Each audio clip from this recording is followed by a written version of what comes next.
Healing after a toxic job because survival isn't enough. If you're a Black woman and you've ever worked in a toxic job, I always say that the healing really happens once you leave the toxic job. But healing is not enough. We deserve so much more than just survival. We need to thrive. And so we're going to talk about different ways for us to thrive after leaving a toxic job. Now, I also say to you that most of the content that I talk about is for Black women who are preparing to leave toxic jobs. But I also know that many people who are watching this are not in a position to leave a toxic job. But maybe my videos provide an opportunity for them to reflect and think about and access resources and things like that in preparation to leave a toxic job. So this information will still be helpful for you. But again, really know that the true healing happens after you leave the toxic job. So, if you don't know me already, I'm Dr. Kamani. I'm a licensed clinical psychologist of over 20 years. I'm also a toxic job survivor and a toxic job liberator for Black women. Today, I've coached Tish today. So, I saw her on Stephanie Perry's channel, and literally, I was watching it. And before the video was over, I'm like, how do I get this woman to be a guest on my channel? Because I just love Coach Tish's energy and her story. So, Coach Tish, can you introduce yourself, please? Absolutely. Thank you so much, Dr. Kimani. So I'm Coach Tish, career alignment coach, and I work primarily with Black women, helping them to recover from burnout and get into careers that are more aligned with their joy and what they feel is their purpose-driven work. So I've been in a coaching capacity for about 15 years now. I like to say that even before I was a coach, I was in coach adjacent roles. And so I have had a toxic job. I've actually had a few, and we talked about that a little bit. I've been in roles that I didn't know I had a toxic job. Can you elaborate on that? Because I think some Black women, some of them can say definitively, yes, I know that job is toxic. Some people are like, I don't know. Was it toxic? I don't know. Can you elaborate on that? Absolutely. It was a surprise to me when I realized it, and I think that was probably my most career. And maybe, okay. So I was the last role that I had before my current role. I was a diversity and inclusion business partner. And I had been in that role for actually maybe a little bit for a year before I was laid off. Now, the thing about it is I had been with the company, though, for about 4 years. Okay. And when I came into that role, because I was looking for something that I could stay in Mexico. So I had moved to Mexico. I wanted something that was aligned with the business that I was hoping to create, right? Or building. So I was looking for a coaching company, if you will. And so this was a online, like a digital coaching, health coaching app. Okay. And so I was so excited about getting into the role because when I applied, one of the things that they talked about in the application. So you applied and then you had to submit a video talking about I think it was like why you'd be good for the role. And I think the thing that I loved about the company when I first started was they used the trans-theoretical change model.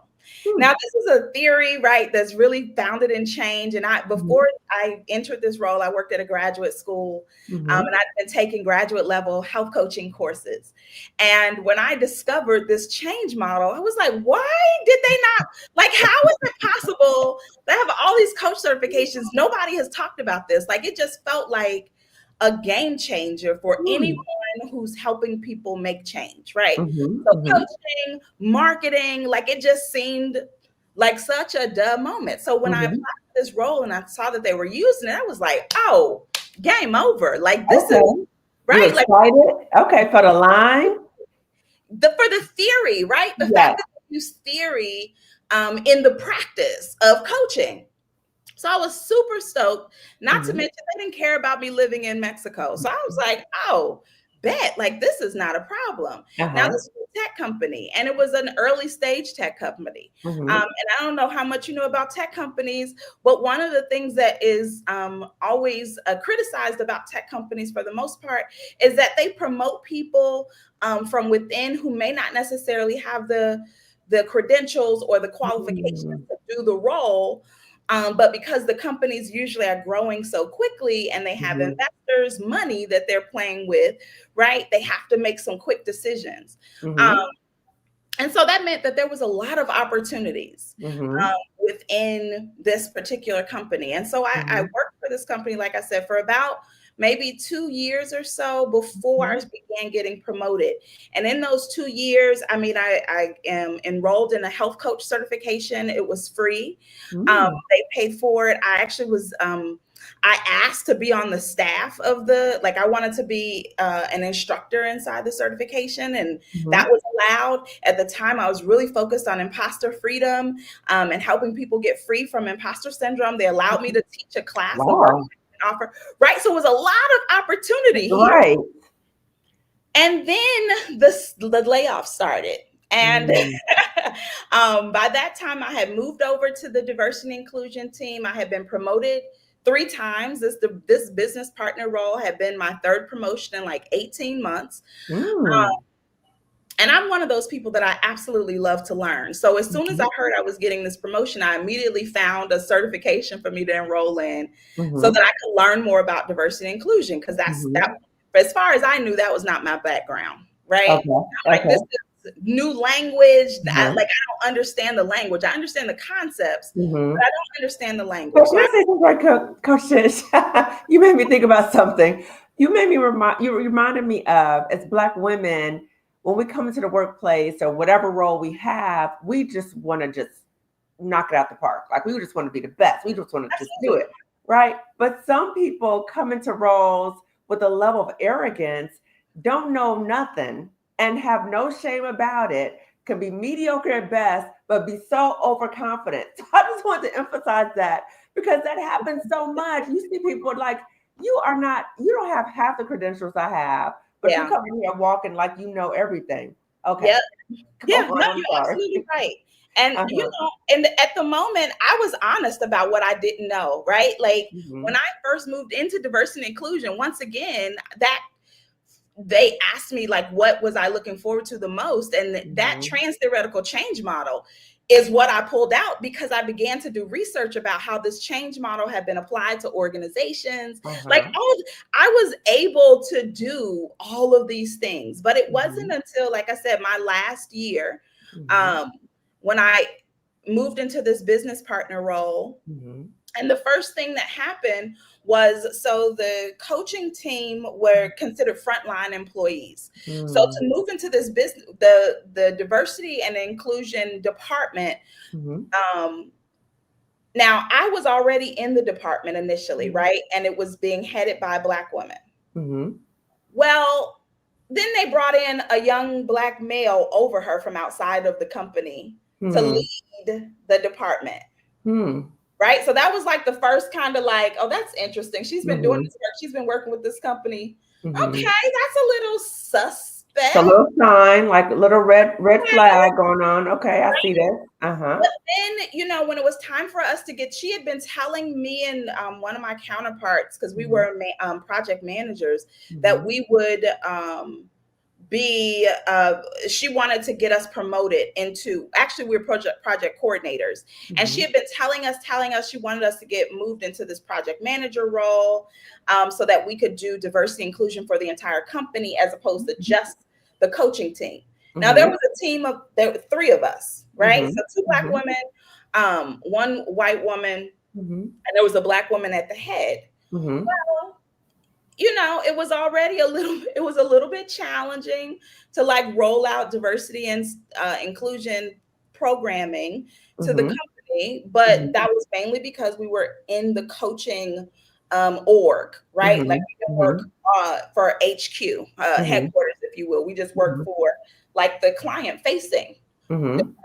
mhm, So when they brought in this Black man to lead the HQ, like I mhm, said, it was kind of okay. That's kind of interesting. mhm, And they told us that we would be moving to HQ. And I mhm, remember having a conversation with him about becoming a business partner. mhm, And business partner meaning that, I would be supporting the business, right? mhm, So from a very high level perspective, I would be working with leaders, mhm, different members of like the engineering teams, like other parts of the company. Now, mhm, any other time, a business partner role is a six-figure role. Hmm. But what I recognized was we didn't get paid six figures, right? Like they were about, I'd say about 30K under um, what the standard would be for a business partner So position. doing the work, but not getting compensated Correct. appropriately. Right. Okay.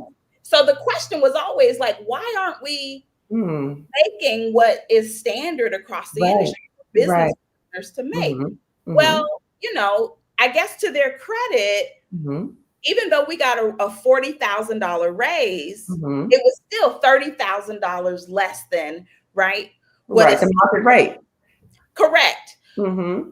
And so that was kind of like a, hmm, how do we, Another. Hmm. right? Like, how do we negotiate this? And they Yeah. basically said what negotiable.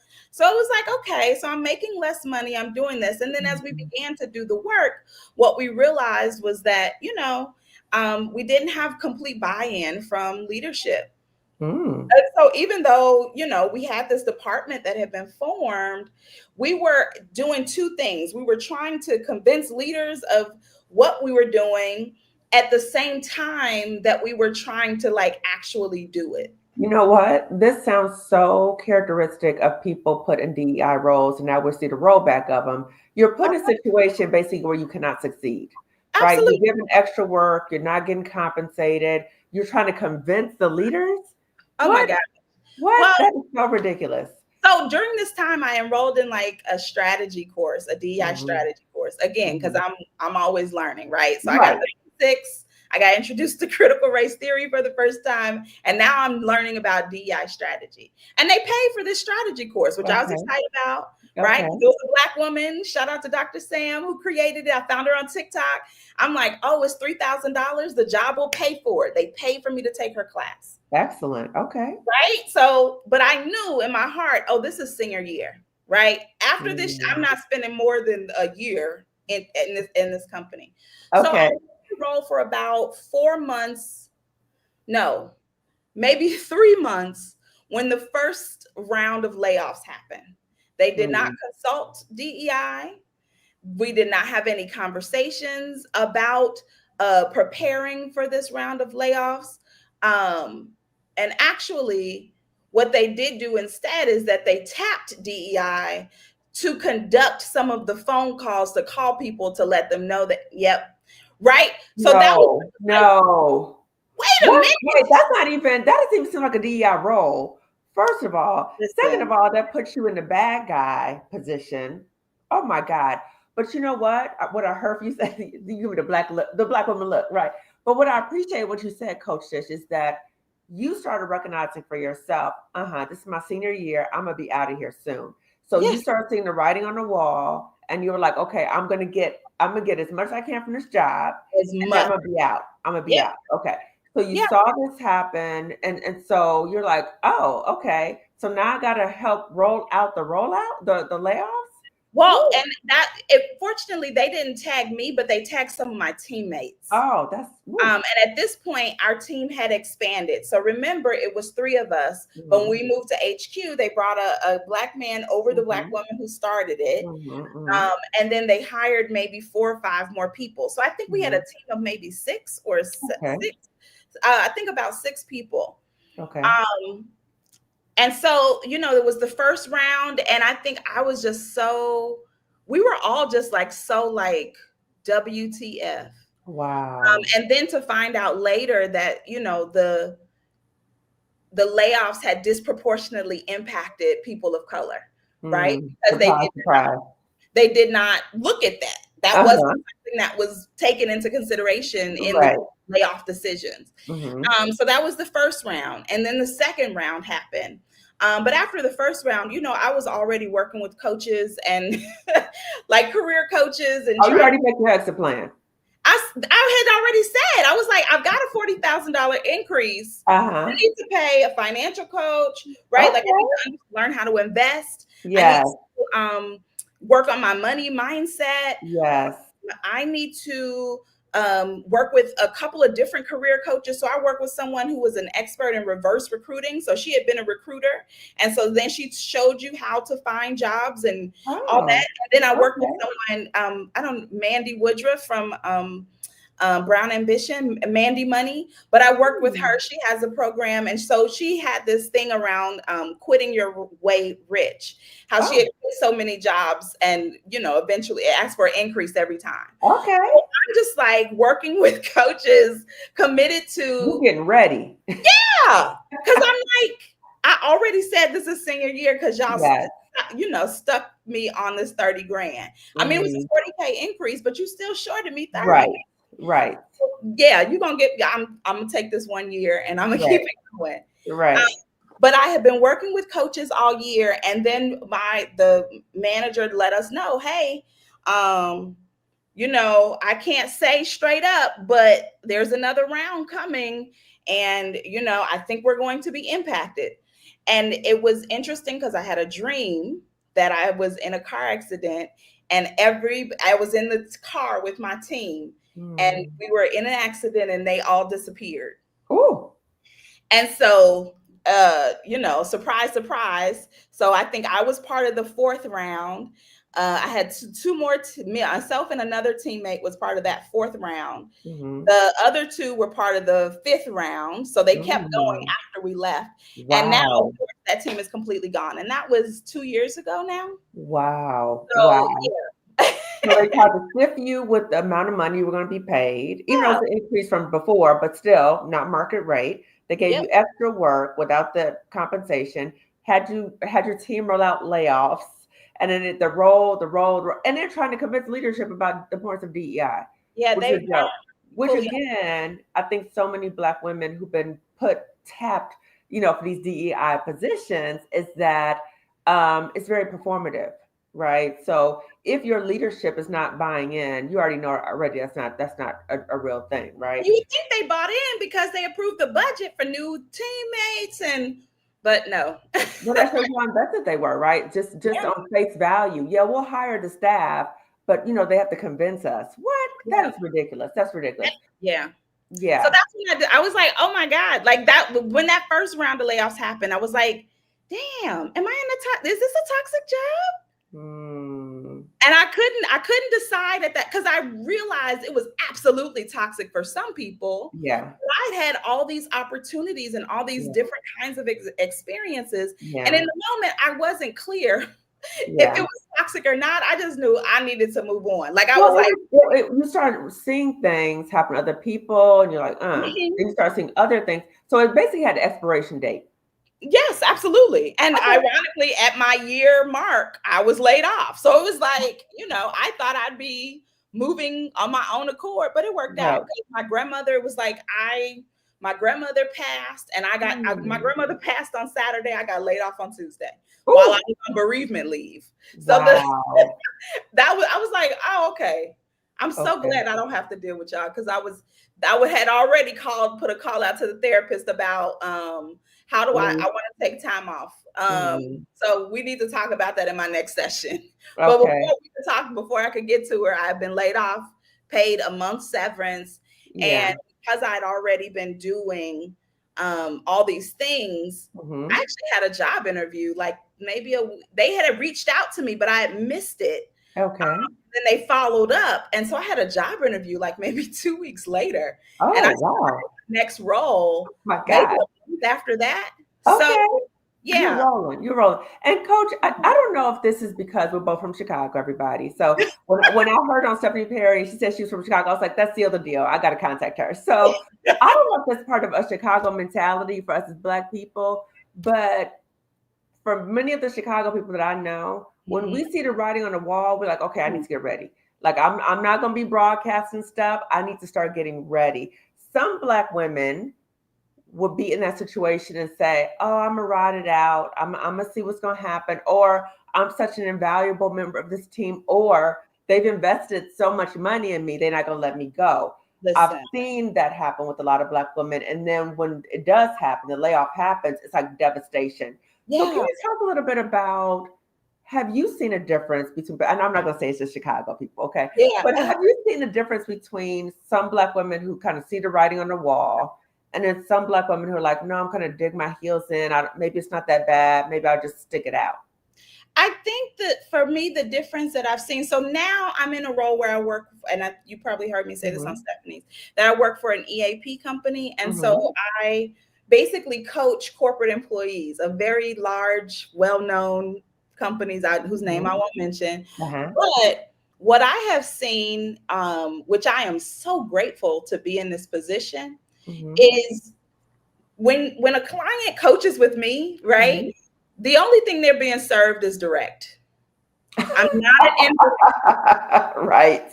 Yes. right? Uh-huh. And so a lot of Black women who come across my screen, it's not about necessarily where they're from, but it's about being face to face with the truth in this type of conversation, right? Mm-hmm. Like, Mm-hmm.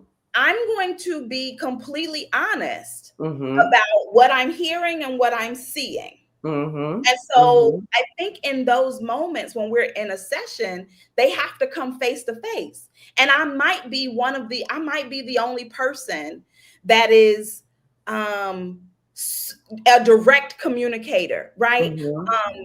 I may be the only person in their world who is completely honest about Yeah. what's happening and what's about to happen. Yeah. And usually they know, but they're surrounded by people who are telling them exactly what you said. Oh, just write it out. Like, Right. there's an article called Whose Culture Has Capital. Have you seen that article? Mm-mm. Okay, well, and it talks about the different ways that people of color, our culture is rich, right? And Mm-hmm. one of our greatest gifts that it talks about is aspirational capital, right? Black Mm. folks, if nothing else, we got hope, hope, Yes. hope. So we Yes. are rich in hope. And I think Mm-hmm. that's really what you're speaking to, is this idea Mm-hmm. that we are hoping that something changes, even if our reality is a little bit different. And Mm-hmm. so, because most of us are surrounded by other people who are also rich in hope, Mm-hmm. right? We just kind of hope each other to death. Like, we Yeah. just hope Yeah. until the train wreck happens, Right. and we often deny what we know is true. So when Yeah. I speak directly to Mm-hmm. what I'm Mm-hmm. seeing, they already knew. They're like, oh, Yes. right. Yes. They just need that confirmation that, yes, Absolutely. That's yes, the yes, yes, validation that what they know yes. in their shondo is Mm-hmm. actually okay. Yes, okay, I do know that. Yes, I Yes. am seeing that, right? But they've convinced themselves that something else is going. There's another possibility, ma'am. Right. Not based on these the fat meat that you've greasy fat meat you have shown me, right? Like my mama used to say, "Oh, they don't believe fat meat greasy." Like, you have shown me the grease stains. Like, Yes. you said they did this and they did that, and You got the receipts and the data. And I always tell yeah, them, look at the data. What does the data show you? But sometimes we don't look at it because of fear. And I see absolutely, come in the chat, facing truth is sometimes uncomfortable. Yes, it is. it Because is. you're like, oh my God, what does this mean for me? What am I going to do? It is. It And is. if we're not prepared, then we become devastated, right? Yes. So let's talk about ways we can be aware, like real talk, Yeah. and also start preparing for ourselves. Like you can do Yeah. both. You can still have, and you can still have hope. Well, Just and start it off. I think that's the piece, right? We live in a society that is so either or. It's only one thing or the other. And Mm-hmm. so in coaching, and I'm sure you see this too, Mm-hmm. right? Mm-hmm. That we create space for a both and. Yeah. It doesn't have to be one or the other. Right. And I Right. think that holding space for the both and Mm-hmm. is something that it's really, really, really, really challenging to do Yeah. on your own by Yes. yourself. So True. whether you have a coach, I think a coach is probably in my opinion, one of the greatest resources, Mm-hmm. because Mm-hmm. this is you and your stuff. Yeah. And I'm gonna be direct, but I'm trained in mental health. So we're gonna validate, we're gonna confirm. And your coach wants you to win. Yes, we're gonna put some honey on it, and then we're gonna action plan. right? Put Like, some funny on it. Yes, yes, all that, all that. And I see a comment in the chat. I feel like my working life is over due to my age and not working for 2 years. Is there any hope? Hmm. absolutely. Yeah. Absolutely. You know, the funny thing, and I was I was thinking about this actually leading up to this session, Hmm. because I think about all the times that I've changed careers, right? Like Hmm. my first career was in corporate accounting. Hmm. I was let go after my 90 days, and I could not find another accounting job to save my life. Hmm. And I remember talking to a mentor because I could not find an accounting role. Hmm. Um, and she was an executive coach at the time. Hmm. And I wanted to do coaching, but coaching wasn't as big then as it is now. And I remember going to her and confiding in her. And she lived in a big house in Burr Ridge, and I was like, I really wanted to sort of do what she did, but I didn't want to Hmm. work with white men executives, right? Okay. So I went to her to have lunch, like, let me, what? And she's like, oh, you should go back into accounting. And I'm like, but accounting sucks. Like, that's not where I want to Hmm. be. And so in that moment, I knew, yeah, I'm probably not going to like lean on her anymore. Okay. Right. Well, she's not in line with where I want to go. Yeah, I know for a fact accounting is not where I'm supposed to be. Right.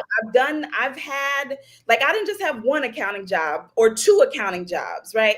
Like, I interned at large companies, like three Mm. large companies. I interned at a major public accounting firm doing auditing. I worked in corporate accounting for global company. Like, even though I Mhm. have, maybe 2 to 3 years of full-time work experience, I worked in these various environments, and I Yeah. went to the top accounting school in the nation. And And you're if I, like, "I don't like this. This is not right, this is not where I wanna be." so there was no consideration of what my desires were, right? Mhm. But thank goodness, some sorority sister was working at a for-profit university, and she said, "Well, you should apply for this." And I was like, "Okay." Right? Like, I'm unemployed and I Okay. applied as an academic advisor, and it was the best decision that I have ever Mm. made. Right? Mhm. That job is where I realized I feel like I found my purpose. Like, oh, Yeah. this is the work I'm supposed to be doing. Yeah, and you know what? Maybe the other thing happened because Absolutely. you were in a field that you shouldn't have been in anymore, 100%. right? So you weren't even in love with it. And the thing about it too, that what I really appreciate you saying, Coach Tish, is that sometimes we have to be open to new opportunities. Even Yes. though we're like, I don't know, but just be open and it might reveal something different for I you. think and I think, again, because we are so rich in hope, oftentimes Hmm. we stay on a particular lane because Hmm. we are afraid to get off that lane and try something else. Right. Hmm. So I applied for this role in academic advising, Hmm. never having done it before, and loved it. So I Okay. did that. And then I applied for a PhD in higher ed because I wanted the HBCU experience. Went Okay. enrolled in Morgan State's higher ed PhD program, moved from Chicago to Baltimore. Wow. In my first semester, I realized, oh, this ain't it. And Okay. I dropped out and went to massage school. Okay. Right? Pivot. Listen, but I feel like I'm constantly pivoting, right? Yeah. So one of my classmates who I met at Morgan is still enrolled in the program. This has been 10 plus years. And What? that's not shade against her. But Wow. in terms of, I guess, like you said, I see the writing on the wall. Like, that Yeah. first semester, I was like, whether I study all weekend or I don't, I feel like I'm in the same place, confused on Monday Mm. morning. Uh, I'm supposed to be doing this, right, right. right? And again, that's a choice she's making for herself.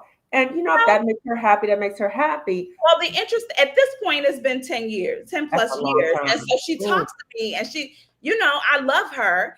And, yeah. and she says often, man, I wish I would have dropped out when you dropped out. Right. Wow. But so often we've invested so much in a particular direction, right? Like I a remember I used to call that a job. sunk cost, Right. right? Yes. That Yes. you can't make decisions based off of what you invested. You have to make a Yeah. decision based off the information you have now. True. Right. True. And so And many, not and be okay with that.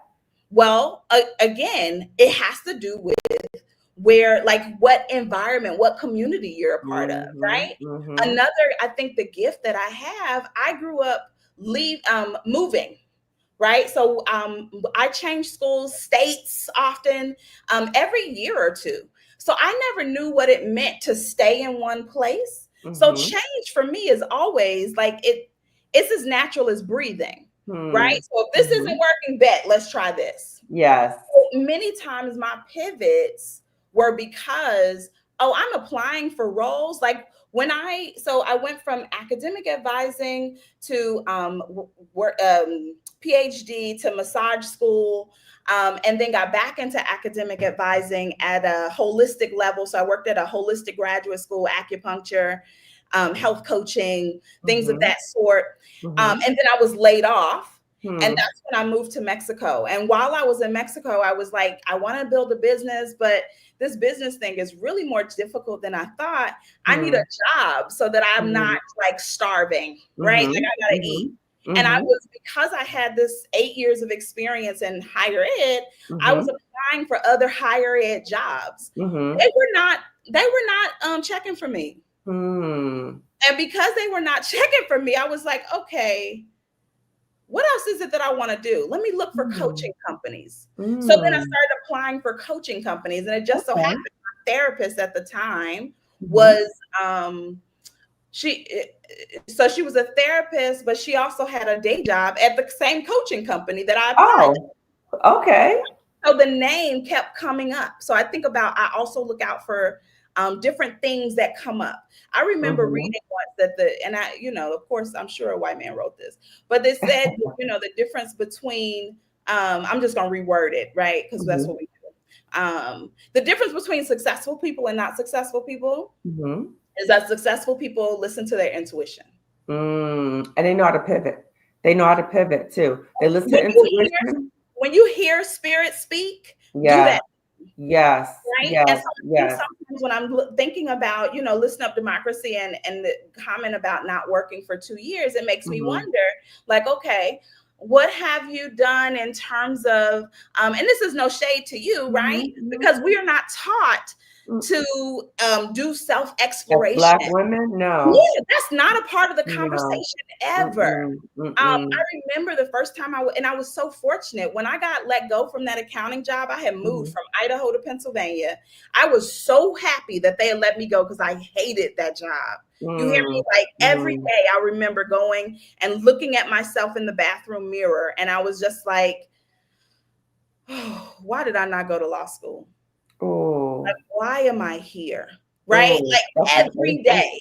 So I by see the that time too. the Yeah. 90th day came, and they told me they weren't keeping me. Oh, where do I sign? Right?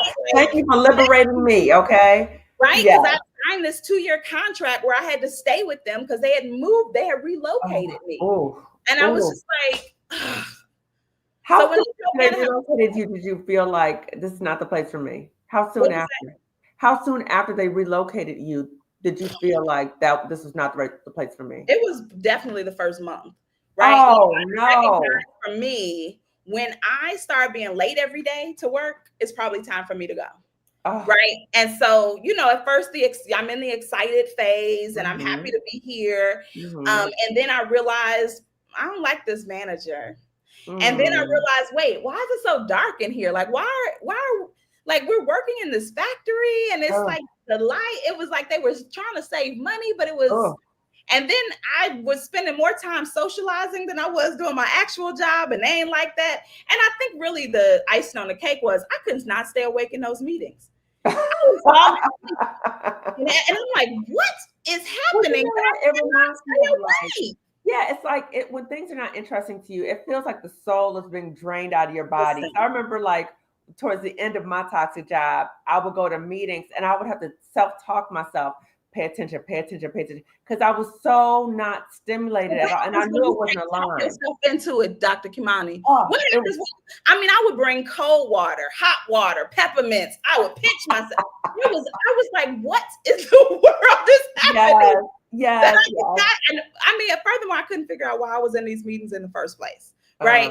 So, it was just a lot going on. And I Yeah. was just so happy. 90 days hit, and they told me, for inattentiveness during meetings, we will not be continuing. Bet. Does that mean I don't have to repay this relocation? They looked at me like I was bananas. And when they said no, I was like, bet, where you need me to sign? Oh, wow. Like I am ready. And you know what, that feeling that you talk about in that behavior, I want to talk about this a little bit because I know I felt that towards the end of my toxic job. I would go in the bathroom and I would just look like, Mm, oh my God, how did I get here? How mm, do I get out?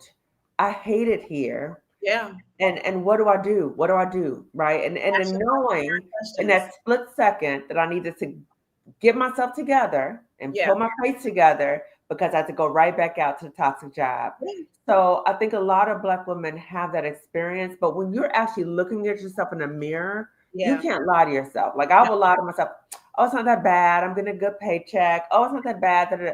When you look at yourself in the mirror and you are so miserable, you cannot lie to yourself. So we're yeah, talking about really being aligned and being honest with ourselves.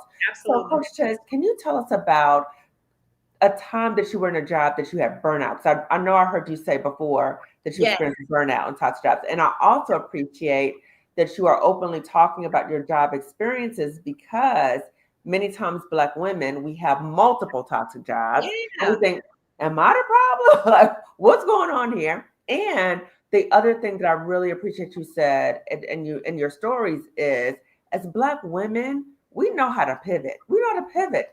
So the thought that, oh, I can only, stay at this one job because I won't be able to find some, we know how to pivot. As Black women, our ancestors have shown us that they can pivot. So we have to remember that we can pivot. Okay. So I want to read this comment in the chat.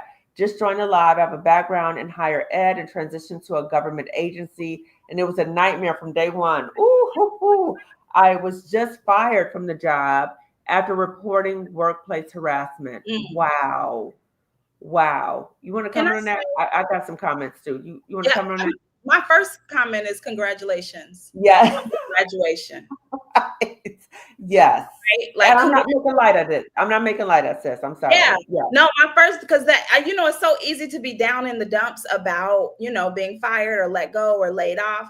And sometimes we forget about the other side of it, which is when you are let go from a toxic job, that means you are no longer in a toxic environment. Yes, you Yeah. still need to do some other things. You get the healing work and find another role and all. And congratulations, right? Yeah. Like whenever I talk to somebody who's newly divorced, I say the same thing. Congratulations. Mm-hmm. Right? Mm-hmm. That means that the universe has opened up.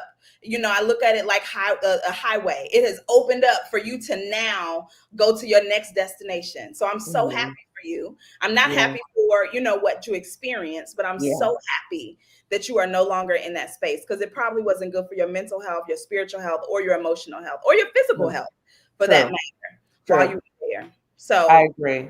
I agree. Yes. and that's the Um, other thing. Yeah, Yeah, you absolutely. may have a That's lawsuit. yeah, Yes, you may have a grounds for lawsuit, and you may want to check with the anti-HR lady. So check that. out her YouTube channel, and you may want to contact her about that. So that's an option.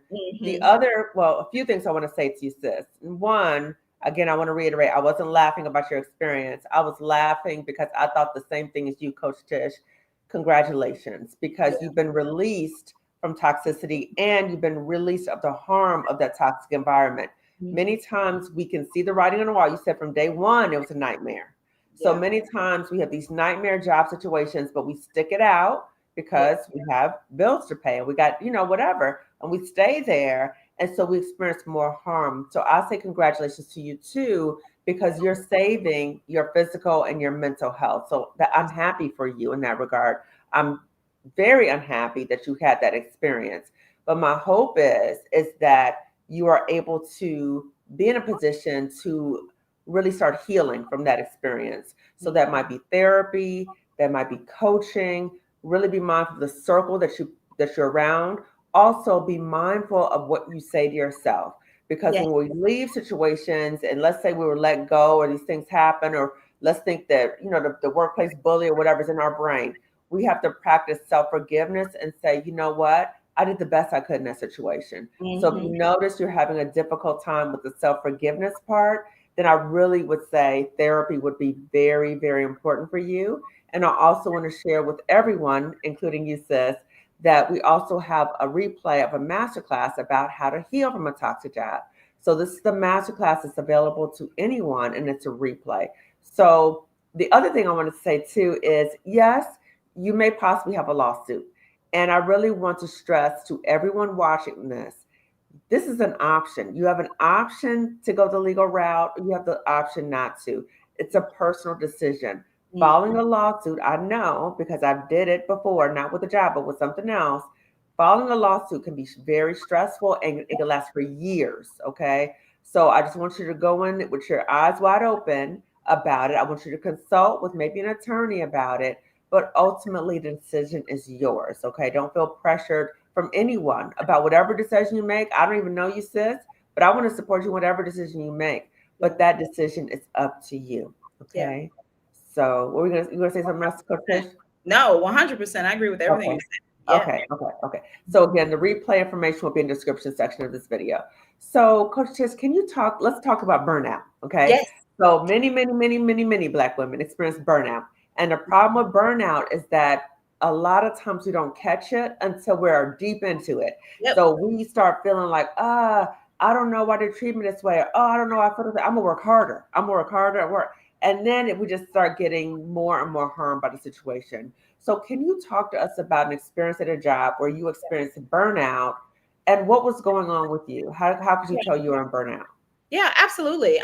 So I remember this a time when I had my full-time job Mm-hmm. and building my business on the side. Mm-hmm. And quite honestly, my business, that was my life, right? I was not Mm-hmm. living, had moved away from home. I was living in Maryland at the time. Mm-hmm. And so, when I say my business was my life, I mean, it was my hobby, it was my fun, it was how I socialized, it was what I traveled for, like everything revolved, Wow. right? So I would go to The Toronto. job was the center. Yes. Well, my business, right? So I Okay, had yeah, I mean your business. Yes, the center of your life. Yes. correct. But in my, the business was how I was trying to pursue my purpose. Like it, I had this feeling, like really this drive Mm-hmm. toward leaving my job, and being a full-time coach, right? Okay. And I was really, really focused on it, but I also had no boundaries at the time, right? So I didn't put a Mm-hmm. limit on how many hours I was spending. I didn't put a limit, on how much energy or how much time or how much money even that I was invest. I was just like going all in, right? Right. Yeah, all All in. or nothing, Yes. right? That's the culture of America, all or nothing. Yes. And I remember Uh-huh. because I was working at an acupuncture school at the time, Mm-hmm. I think we had free or really, really discounted acupuncture. It might have been 10 or Mm-hmm. $15 if it wasn't free, and for as an employee. Mm-hmm. And I remember I would get acupuncture every other week. I was working with a therapist. I'm pretty sure I had my Massage Envy membership. So I was getting Mm-hmm. massages every month, right? I'm drinking my green smoothies. Like, and I will never forget the acupuncturist asking me. So I worked at an acupuncture school that did what they call 5 element. And so it was like a coaching session. So they would look at your tongue, look at your pulses, and they would talk to you about Okay. kind of what life had been like, right? What's life like these days? Hmm. Yeah, it was great. It was great. But I remember I had a Black woman acupuncturist, Mm-hmm. and I remember her asking me, "What do you do for fun?" And I was just like so taken aback, like, "What do you mean? Like my business is fun, right?" Fun? What? I got my Well, business. What? yes, like my business is fun for me, right? Like I was almost borderline offended. Um, like because it was fun for me, but I didn't know at the time that not having a social life, outside of business friends, right? Other Yeah. people who are going to these same conferences. I didn't, when we would talk, that's all we spoke about Wow. was So there was no work-life balance. none, zero, Oh. zero, zero. Mm. Um, And so I distinctly remember, at this point, I think I had been in that role. So from 2014. So I remember 2017, it was my Mhm. birthday. Mhm. Um, that weekend, and I was in Dallas for another marketing conference for my birthday. And actually, it was a 2-for-1 because somebody else, another money mindset coach, was in that in the vicinity that weekend. So I was in Dallas for one person's 3-day conference, and somebody else had came from Australia, and she was there. So I'm like, oh, I'm gonna do both. And I remember just feeling so just blah, right? Like, Oh. and it was interesting because you would think, right? Like, I love marketing. Mhm. Um, these two people who I've been following on social media, you would think I'd be super excited. And usually around my birthday, I'm really contemplative anyway. Mhm. But this was something different. It felt like, and I was worried. Like, I asked the therapist, I'm like, I Googled depression. I Oh. don't feel like I'm depressed. Yeah, like, I what's don't know happening what's going here? on with me. Yeah. Like, on the weekends, I'm not getting out of bed. Wow. Like, I go to work because I have to go to work, but on the weekends, I'm in the bed all day. Oh my gosh. And I don't really understand. And, I think for her, Mhm. because so when I talk to people, I have a lot of energy, Mhm. right? Mhm. So I would be talking to her and be energized. So it was like black and white between the experience I was having and how I was showing up. Uh-huh. Um, Uh-huh. and I don't remember her saying that I was burned out. I don't actually Mm. remember what she said. Um, Mhm. but what I do remember is at that point, so one of my favorite coworkers had gotten fired. Mm. And at that point, by October of 2017, one of my favorite coworkers had gotten fired. I had committed to finally growing my business to full time so that I could Mhm. leave my job. Mhm. But I had missed my deadline. My deadline was September 30th. Here was October 26th, and I was Mm. not there. Mm. Um, and I remember that I was just like, WTF, right? And so I So you decided, were still working a full-time job and then trying to grow your business to be full-time too? yeah, I was trying to grow the Wow. business full time because in the online space, right, in the online marketing space, that's what's sold to us. You want a 6-figure job, a 6-figure company, or 7-figure company, right? And because I was so heavily in the marketing space, that's Mhm. what was marketed. That's the message that I took in. So I assumed that was the goal. I took that on as my Mhm. goal. And Mm. because I had always achieved my goals, right? Mhm. Like, I know how to achieve a goal. I know how to set Right. it, right? Like, I Right. couldn't So you figure start beating out. yourself up because you were not where you wanted to be by that time period. I don't know if I was beating myself up, but I definitely just felt down and out about it. Right? Okay. Like, I felt down, and I was just like, Mm. I have tried and I think that was the one of the bonuses, right?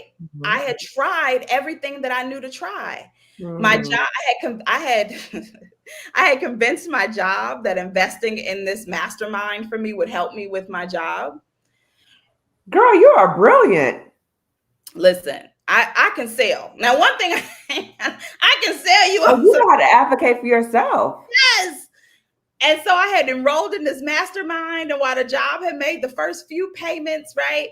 I had, did the student loan situation, and I was Okay. making the rest of the payments.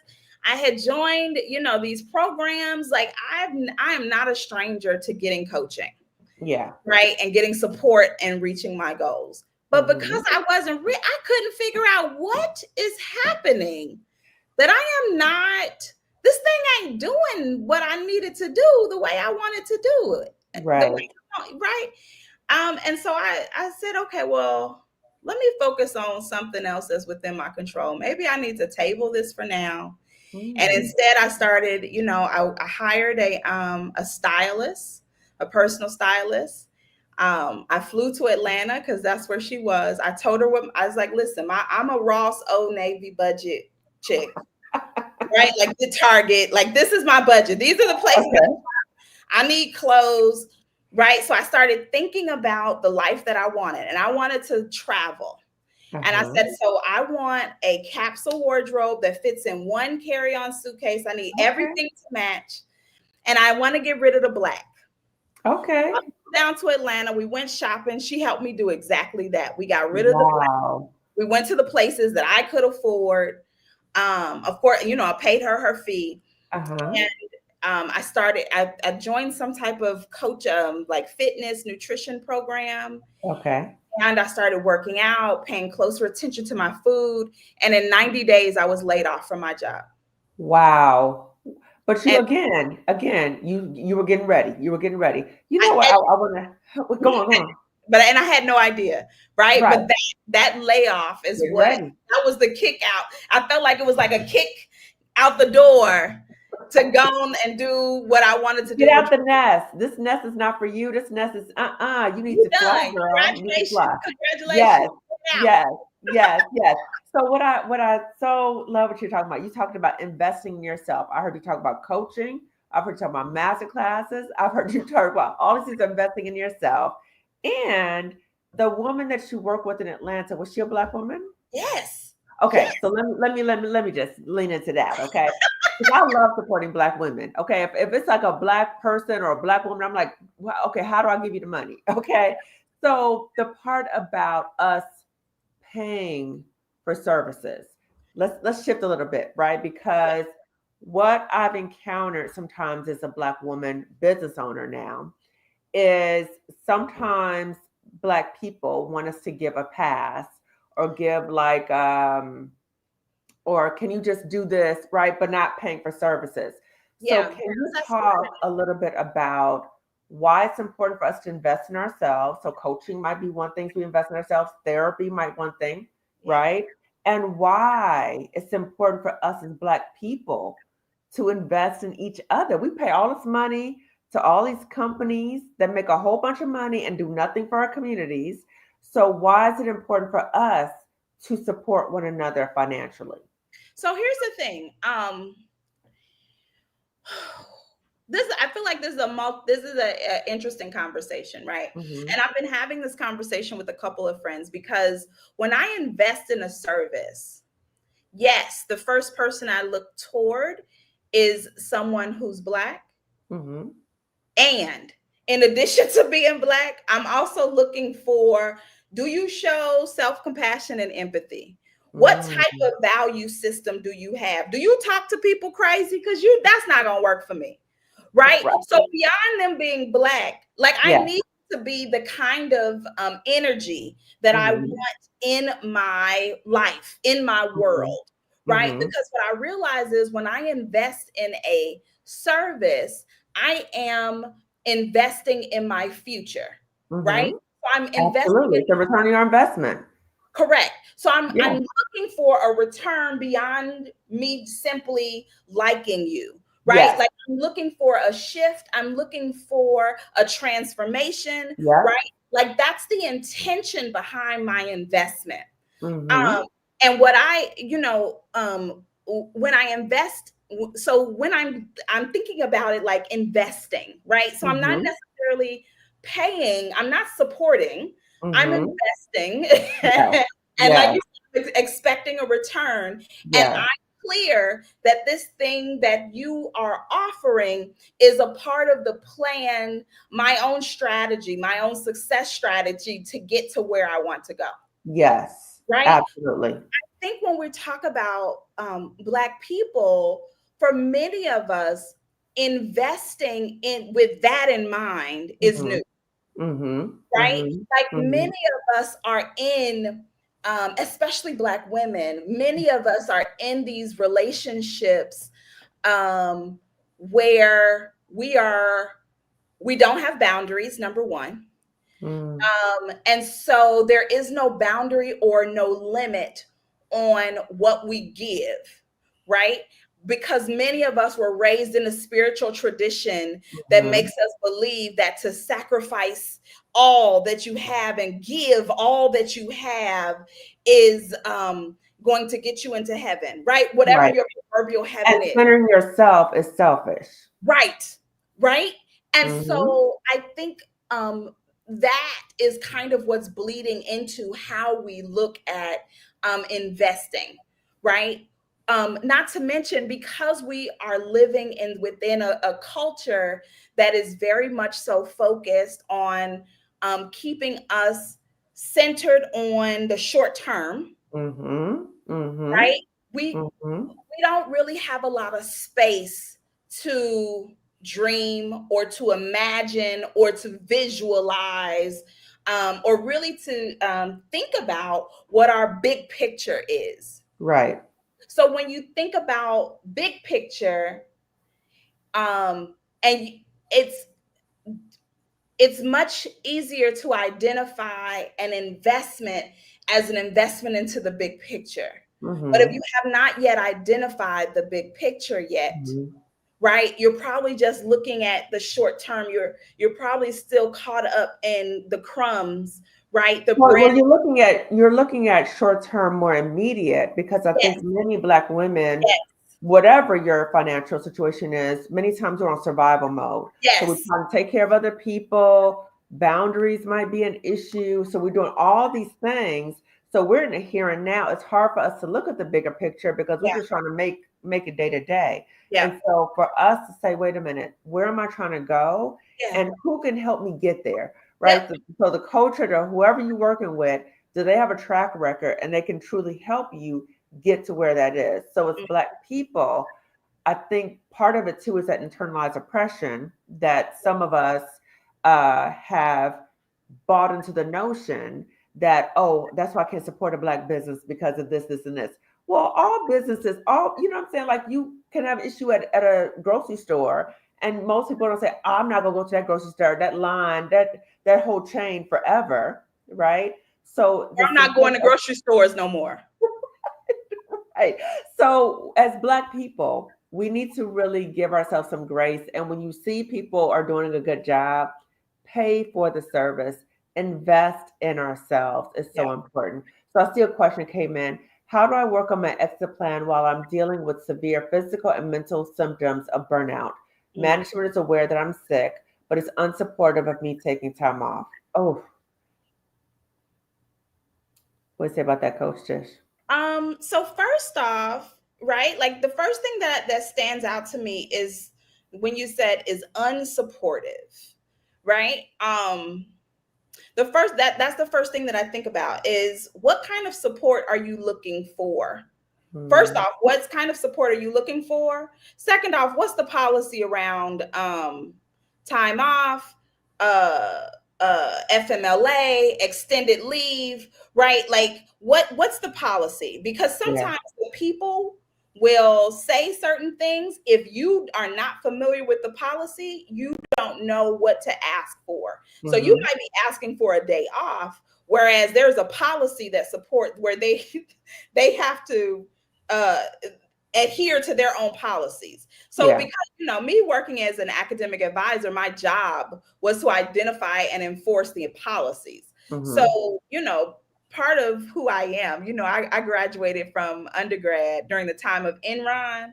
So I like Oh, to say but I was studying accounting. So okay. I like to say that forced me to look at policy, right? And I'm Mm, going to use the policy against you. So yeah, once, right, I'm going to be well versed in the policy, and this is what we're doing. So that's my first question: is what is the policy, and what kind of support are you looking for? Um, mhm, because the truth is, if you're dealing with what you said, severe physical and mental, that means you have to deal with that first. yeah, You can't, you don't have the capacity for an exit plan until you figure out how to, like, what else is happening. Um, yeah, because if you're sick and you have to take time off, what we doing?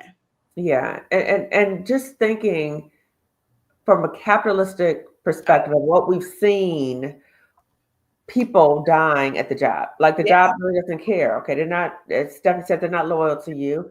So I think what's important too is you got to take your power back. Uh-huh. So you have to prioritize your own health Do not go to your employer expecting them to look out for your health, because Yeah. more than likely they're going to try to exploit you, trying to Mhm. convince you don't need time off. Don't, you have to prioritize yourself. So part of taking the power back, like Coach just said, look into the policies at your job about taking time off. It is very difficult to create an exit plan if you're sick. Okay, if you're sick. So what I did, and which I talk to Black women about all the time, is if you're able to take a leave of absence, please do so. Yeah. Because when you get that leave, you're not getting beat down, you're not looking behind your back all the time. You're Yeah. able to go, okay, so what do I need to do? That's when I did my exit plan, is when I was on a leave of absence. Now, is a leave different from FMLA, Dr. Kimani? It's different depending where you are. Okay. Some, like FMLA, for some people it's paid. I took an unpaid leave. I took Okay. an unpaid leave. So, like short-term disability, like it's paid. So again, you need to look into your job and Yeah. see what the options are. For me, it was unpaid, but I went right into mode, right? So You I was have like, I'm taking a leave and I'm replacing my income at the same time. Did you have a therapist while when you took leave? Yeah. Yeah, That's what I if you actually don't did. already have a therapist, look at your job's mental health benefits, right? Like I know sometimes companies have EAP or Yeah, some type of something. Because I know oftentimes with FMLA, you need a letter from a doctor or a therapist. But if you don't absolutely. have a therapist who you've been talking to and telling them how like the experience you're having, you want to get that too. Okay. Okay, Coach says she's added more. So you sitting down, right? Because this infuriates me about what she said. They acted up when I took FMLA to take care of my sick mom, then acted even worse when I took time after she passed last year. Don't think FMLA will protect me again. Sis, first, I'm so sorry Yeah. that you have had that experience. I also want to say that that job does not deserve you, because clearly they do not value your health, your mental well being. They don't deserve you. And it says use short term disability, and they quilted me for leaving them short staffed. Okay, sis, this is a classic example of an abusive relationship. Mhm. This is an abusive job Guilty. relationship, right? So they guilted you for leaving them short. This is abusive on so many levels. Yeah. They're gaslighting you.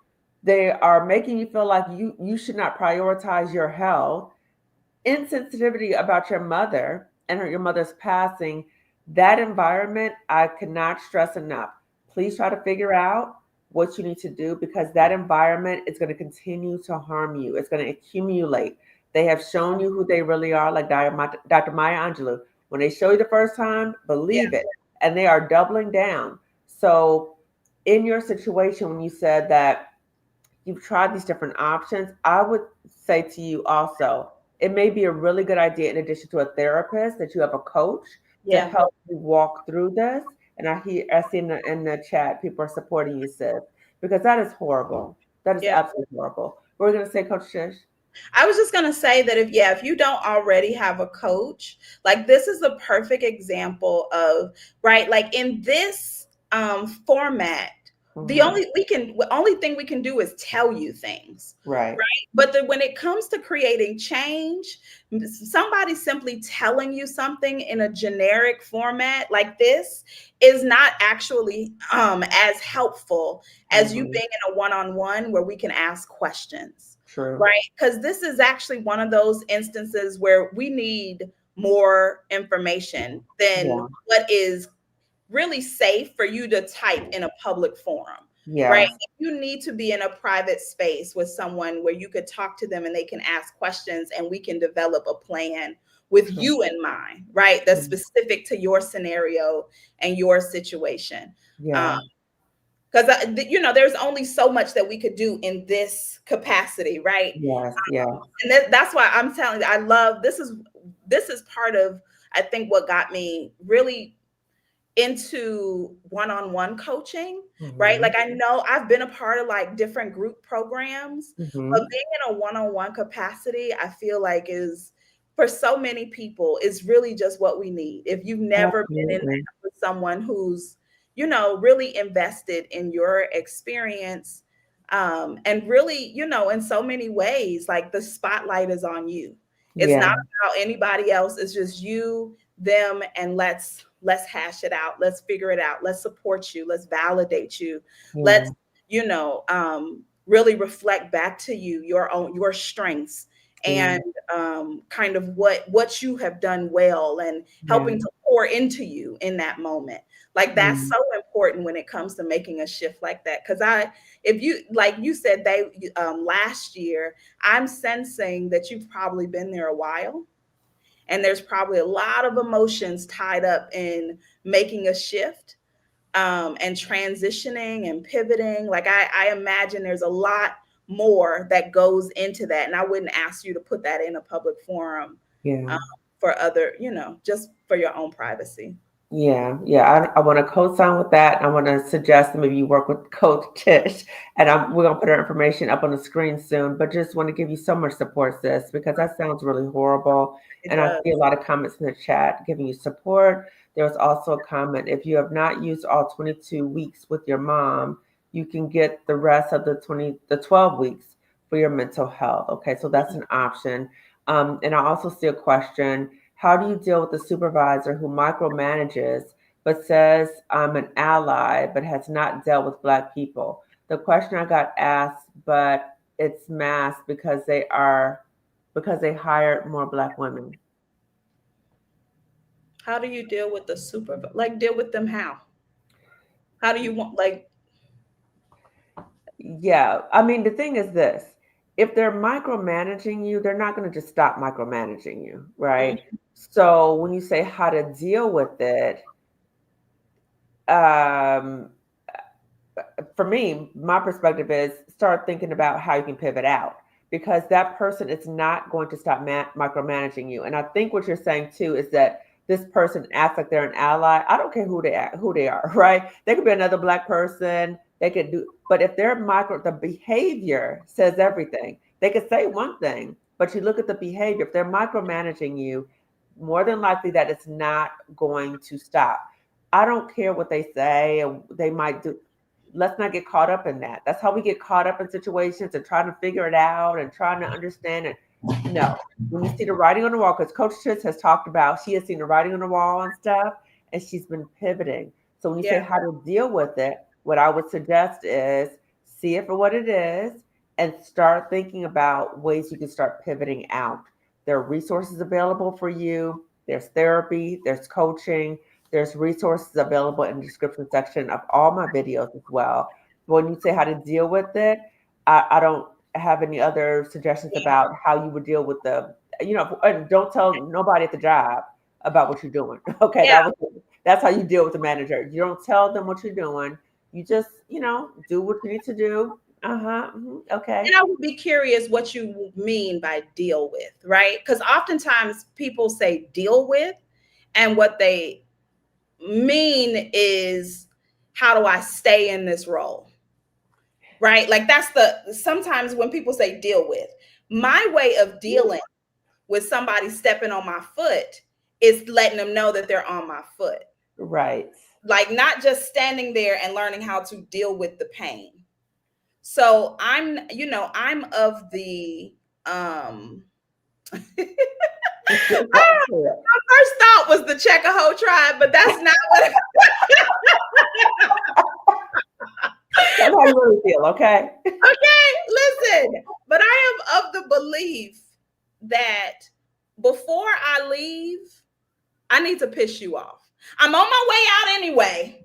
So let me go ahead, right? Because what's going to happen, what is probably happening, is there's a growth opportunity for you, right? In learning how to um, speak up for yourself in a way, not so that you can be liked, but so that you can be clear, right? Mhm. And as I'm reading this, I'm thinking about how people who micromanage, that has nothing to do with them being an ally. People who micromanage usually lack trust in Mhm. themselves. They are usually not clear communicators. And so Mhm. they micromanage because they weren't clear on the outcomes that they wanted.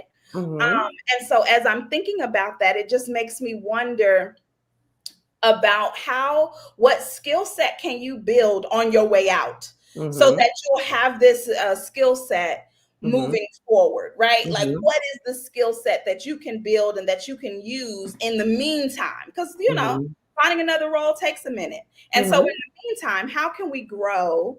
And what does that grow in our authenticity? There's a video by, let me see. She's now the CEO of Essence. Um, and she did a talk on authenticity. Hmm. Oh, what is her name?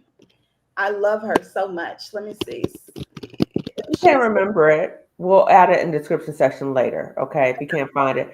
But I want to say a few things about what you just said, Coach Tish. One is, there's a range of ways in how we might respond to situations, but the hope is that whatever's happening at that job with the micromanaging, that however you choose to respond, that you don't start beating yourself up, that right? Like, part. I wish I would have told that person this. Why'd I let that? Let that go. Okay. Maybe in therapy, talk about it. Okay. The other thing is if you are able to set boundaries with this person, that's great. The what I'm sharing with you, and I'm glad you brought that clarification, Tish, that I can offer you short term about ways to stay in a toxic work environment. The work that I do is not to support you ongoing and staying in a toxic work Yeah. environment. My work is to help prepare you so you can get ready to leave. Okay. So if that's what I can't help you with that. I can't help you with that because I don't co sign with that. The other thing is when you were talking, Coach Tish, it reminded me of my dear friend Colette Elizabeth, who said, you have to watch out for managers who micromanage and all these other things because underneath that, you'll see three qualities: incompetent, insecure, and mature. When you Mm, see those qualities, you better watch out because they're going to micromanage, they're going to throw you under the bus, they're going to do all these other things. So nothing you do is going to change the micromanaging. Okay. yep. So I just want to be clear about that. So what were we going to say, Coach? Did you find out the name of the person? Yes, Caroline Wanga. Oh my goodness. If you have Okay. not, I love her. She used to be the CDO, the Chief Diversity Officer for Target, but now she's the CEO for Essence. I'll put that. Okay. She did a video about authenticity, and she has this thing where she says, who you are is who you are. And if you cannot be who you are, where you are, change where you are, not who you are. I love that. Yes. Okay, so I'm gonna put that video in the description section, everybody. Check it out. And I want to say a special thank you. We got a super chat. I'm so glad to be part of this conversation using my 20 years of HR to serve other clients, not just my current employer. Pivot. Yes. Thank you so much, mentor, HR consultant. Thank you so much for that. Yes. And again, I love how the chat is really supporting sis who shared. And she said she's gonna reach out to you, Coach Tish. Okay. Oh, good. So Yes. That's got it. so as we're winding down, oh, okay, they found the video. Yes, okay. Listen, So Caroline good. I Wanga put is it up. next level. I love her. Yes, yes, yes. So here it is. Here's the video. Okay, so everybody, there's the video. So as we're winding down, Coach Tish, can you share with Black women what does your life look like now, and how did you get there? My life now, so I'm a full-time coach for one. But the interesting thing is, I have a life. Right? I have hobbies. I was just talking to you about finishing up my certification in aerial yoga. I'm Mhm. working with a personal trainer. I go to acupuncture regularly. I get massages. I live abroad. Yeah. So I live in a little beach town in Mexico. I've been here, it'll be 7 years this year, Wow. which is mind blowing every time I think about it. Um, Wow. but I had book club meeting today. I had cooking club yesterday. We we pulled some gourmet recipes off ChatGPT and decided to cook them together. I like bougie food. And so me and Chat have a relationship where I'm like, Okay. I need to learn how to make layers of flavor like I eat at the restaurants. Um, Okay. And so, yeah, now I have a life that, is very full. I have hobbies. I spend time with people, but I also spend time with myself. Yeah. I love being at home and chilling, right? Like Yes. once my day job is done, I now have the kind of job where it's funny. At one point, I love this idea of which is so weird because that was the first time and probably the last time ever in my career that I wanted to move up the ladder. I never wanted to do that. Huh. But I had a role where I was excited about all the opportunities, and now I have a role I'm excited. Well, I've transitioned into, because it took me a little while. I was so used to what's next, how do I do more, right? And there was no more. There was coaching. Mhm. That's it. Mhm. And Okay. so it forced me to, find other ways to be fulfilled as Mhm. opposed to my job being my primary fulfillment. Yes. Right. So, yeah, I like to say, I have a balanced life. Like, I cook now, I'm marinating, I'm learning how to cook. That's new for me. I'm used to eating Okay. out. And so, yeah, I'm learning how to cook. I'm taking care of my health and my spiritual health, my mental health. I still see my therapist, pretty regularly. I still invest in programs, but Good. as opposed to investing in marketing programs, I'm learning stuff that I'm interested in. Like, I'm Yeah. finishing up a human design certification. Like, I'm doing things that I genuinely love because I love them. Yes, Right. and you know what? You can tell because when you're talking, like you have the energy, right? Because it Yeah. fills you up so that your life is aligned. Your Yeah. life, you're walking in Very much alignment right so. now. Yes. Very much So it so. makes And sense so that yeah, it makes sense. everything is aligned with where, what I mean, the life that I desire to live.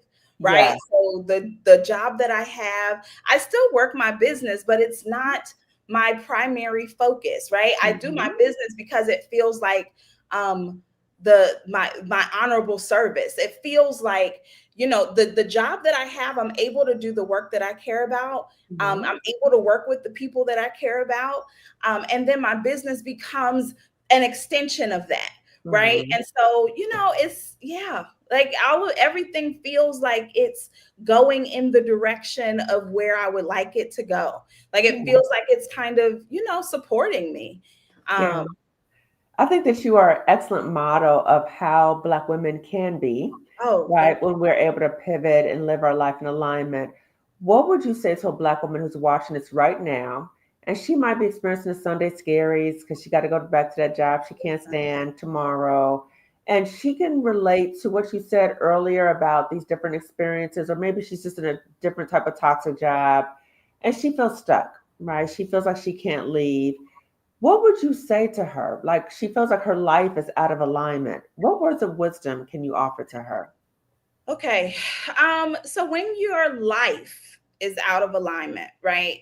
So we're looking at, your life as a whole. So we're, your friendships, your relationships, maybe your career, romantic relationships, fun, right? Like, we're looking at your professional development. We're Mhm, looking at all these different areas, finances. mhm, And so when we talk about being in alignment, what we mean is that all of these different areas support one goal, one vision, right? mhm. Remember, what was that movement? It said one band, one sound. Oh, I remember that, but I can't remember it. I remember the statement, but I can't remember the movie. Yes, One band, one sound, yes, right? We want all of your instruments to be playing the same song. Um, right. the thing that I don't like to tell people to start working on anything before they've Oh, had. Drumline. It was Drumline. That was the Yes, movie. it was. Drumline. Come on now, Thank look. you, I Kat. know I'm with my people. I know what I'm talking about. Thank you. I love it. I love Yes. it. I don't like to tell people to start working on anything Mhm, until you've had time to listen to source mhm. greater than yourself, Right. right? And so the first thing that I would say is, where is your space for yourself? Right? Because the first thing that you want to get aligned with is your higher self, True. right? You want to get aligned with what is your intuition telling you. And that's the thing that you want to get comfortable with first, because that's is we live in a society where we're so used and accustomed to something outside of us telling Mhm. us Mhm. what to live, how to live, right? Mhm. It's the clock, it's what time I got to be at work, it's who's expecting me, right? Like It's my boss saying, "Can I take a day off because I'm sick?"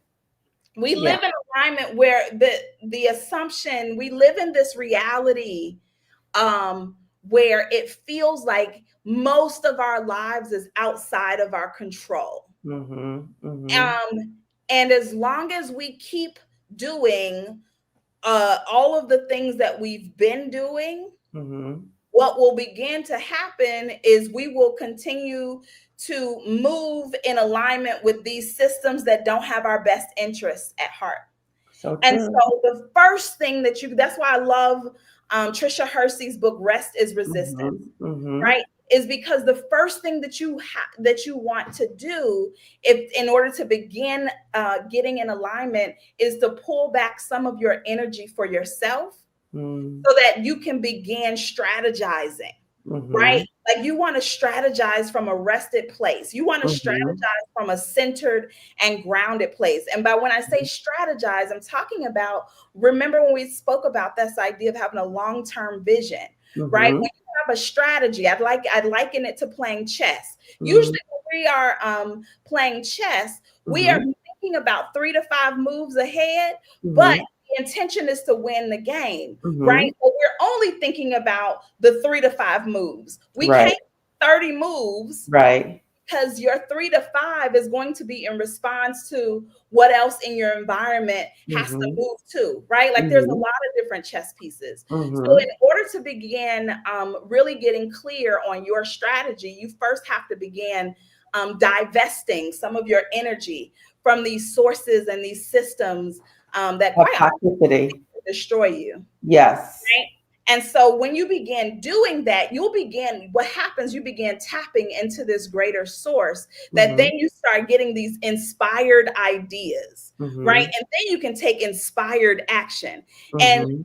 um, but of course, that's not without fear and Mhm. doubt and right. Like I don't want you to think that okay, I'm gonna meditate or I'm gonna have some quiet time until I don't feel guilty about doing this. Or the That's fear, because the fear is going to be right. there. The fear is going to be there. Yeah, Yes. we're talking about you getting clear on Yeah. yes, what you feel and what your next steps are going to be Yes. with your feelings. Yes.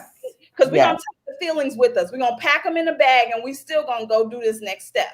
But that's True. where coaching comes in, is that you have the support, the Mhm. encouragement, usually some resources, some Mhm. practices that we can put into place to help you as you begin going through that process. Yes, you have somebody to walk with you through the fear and Yeah. to hold you accountable. So they can see down the line. They can see the 3 to 5 steps. Okay, these are the moving pieces. These are things you need to do. Let me walk with you through the fear. Again, the fear is going to be there. That's a normal reaction. If you didn't feel fear, I'd be like, really? No fear?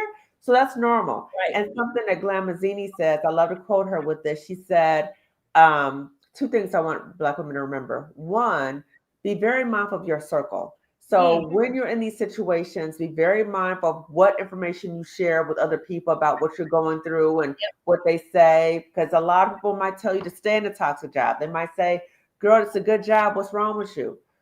You need to check the tree before you pick the fruit. If Mm, those people are miserable in their own lives, they're not aligned in their own lives, don't pick the fruit that they're telling you. Okay. Be mindful of who you share. The other thing that she said was, fear is not a stop sign. That's something that you have to walk through. You walk through it like a gate. Okay. So a coach is there to walk through the gate with you to mhm. something better for your life. Okay. So remember that. So, Coach Tish, can you please share what services you offer to Black women and how can Black women contact you? What are the best ways to contact you? Yeah, so the best way to contact me, I can provide you with the link to schedule a call.